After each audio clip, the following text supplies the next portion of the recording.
Ternyata non-muslimlah perusak Indonesia kelas kakap internasional. Walaupun toh yang terungkap baru dua oknum saja. Dua oknum tetapi ini kelas kakap, kelas internasional. Yang uangnya triliunan rupiah. Nah, karena uang mereka triliunan rupiah adalah uang rakyat. Uang rakyat Indonesia yang digarong mereka. Yang kasusnya mencuat dengan sebab yang berbeda. Ferdy Sambo diungkap oleh Allah karena kasus pembunuhan. Akhirnya terungkap semua, tetapi belum tuntas nih masalah harta kekayaannya Ferdy Sambo. Yang kedua, Harvey Muiz nih sudah mulai diungkap. Nah, kita doakan semoga seluruhnya akan terusut sampai tuntas. Mereka hidup bergelimang harta uang rakyat berlebih-lebihan.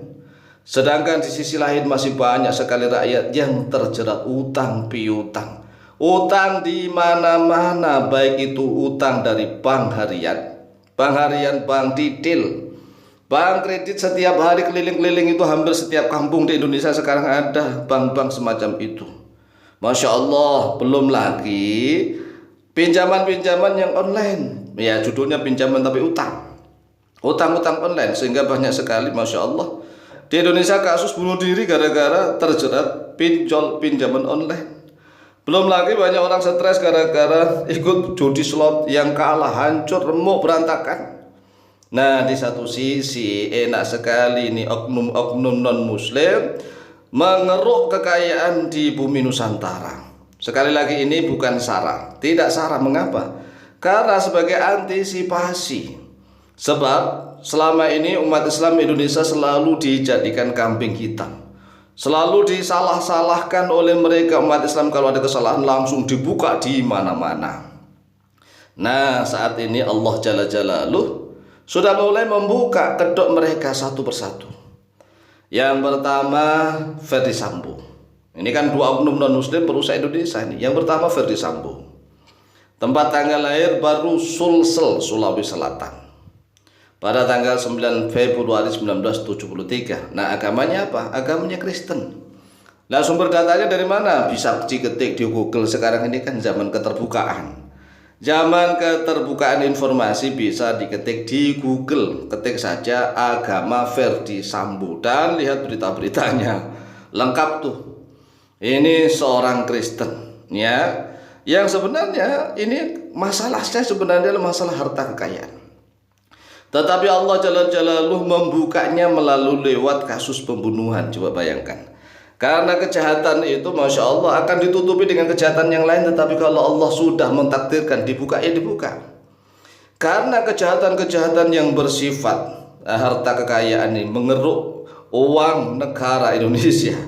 Harta kekayaan di bumi Nusantara dikeruk dengan keuntungan-keuntungan untuk pribadi, kesenangan pribadi. Bukan untuk kepentingan bangsa dan negara. Sehingga ajudan mereka ya kan ditembak, membunuh dengan kasus yang diputar-putar, yang dibikin drama. Tetapi kalau memang Allah sudah mentakdirkan untuk dibuka. Akhirnya kasusnya Ferdy Sambo yang begitu fenomenal dibuka nih. Tetapi sampai sekarang untuk masalah usahanya. Nah kan, usahanya apa saja? Di mana saja ini harus kita dorong terus para penegak hukum di Indonesia. Seluruh aparat pemerintah Indonesia kita dorong terus untuk mengusut tuntas kasus Ferdy Sambo sampai tentang usaha-usahanya yang halal atau haram di Indonesia ini. Kemudian yang kedua, Harvey Muiz. Ini kasusnya baru ya kan. Masih hangat nih. Masih tahap permulaan Harvey Muiz, tetapi langsung melejit karena kasus 271 triliun. Bayangkan dulu uang 271 triliun. Kita punya uang 1 triliun saja, itu rasanya Masya Allah menjadi orang yang sekaya sekampung nih. Terkaya sekampung masih lebih lah mungkin. Karena triliun loh ya. Triliun itu 1000 miliar. 1000 miliar, coba bayangkan dulu. Kita punya uang 2 miliar. 2 miliar itu minimal kita sudah punya rumah pribadi kalau di kampung ya. 2 miliar nih, rumah pribadi, punya mobil, punya macam-macam, baru 2 miliar. Belum lagi 10 miliar, belum lagi 100 miliar. Kalau kita punya uang 100 miliar, udah bisa kemana-mana, bisa haji dengan sekeluarga. Seluruh keluarga bahkan teman-temannya dia ada 100 miliar kok. 100 miliar itu banyak. Nah, apalagi 1000 miliar itu baru 1 triliun. Itu 1000 miliar. 1 triliun 1000 miliar.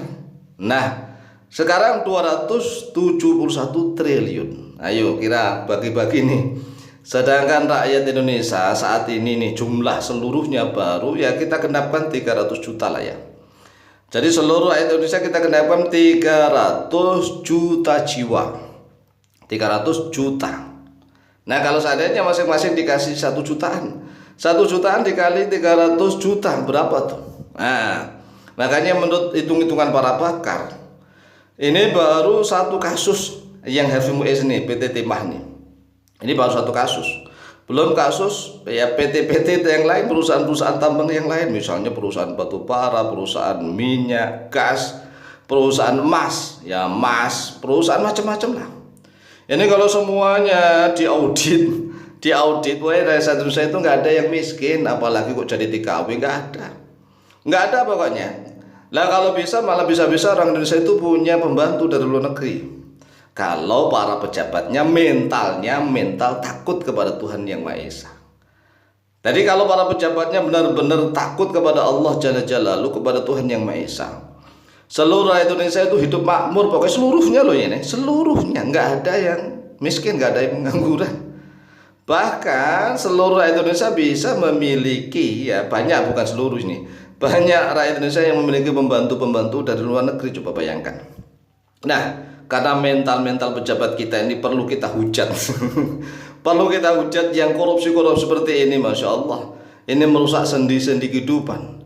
Sebenarnya mereka ini telah membunuh saudara sendiri, kan banyak sekali ekonomi Indonesia terbunuh ekonominya sehingga mereka harus keluar negeri jadi TKW, berpisah dengan anak istrinya, kadang-kadang cerai dulu dengan suaminya agar istrinya bebas, bisa di luar negeri bisa bebas.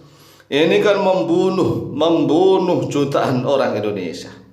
Nah, mereka seenaknya sendiri hidup bergelimang harta. Harvey Muiz ini merupakan pengusaha kelahiran 30 November 1985. Kan masih muda, usia 38 tahun, belum 40 tahun. Ini usianya lebih muda daripada istrinya. Agamanya Katolik, keturunan Papua, Makassar, dan Ambon. Nah, data-data seperti ini bisa dilihat di Google ya. Oleh sebab itu sekali lagi, wahai seluruh rakyat Indonesia, terutama umat Islam, ayo kita ikut bersuara. Sekali lagi, jangan diam saja. Jangan diam saja, ratusan ribu bahkan jutaan umat Islam di Indonesia ini selalu dijadikan kambing hitam, disalah-salahkan. Nah, giliran kalau mereka yang punya salah, umat Islam ya harus bersatu. Bahwa umat Islam Indonesia itu nerima ing pantung. Ini rata-rata. Hidup apa adanya, karena umat Islam itu masih takut adanya surga dan neraka. Umat Islam masih takut dengan Tuhan. Sehingga umat Islam ini ya ada banyak yang korupsi, tapi nggak sampai sekelas kakap gitulah. Kelas kakap ini kan Masya Allah, uang rakyat 271 triliun rupiah. Ini dibagi untuk kita, sudah aman kita.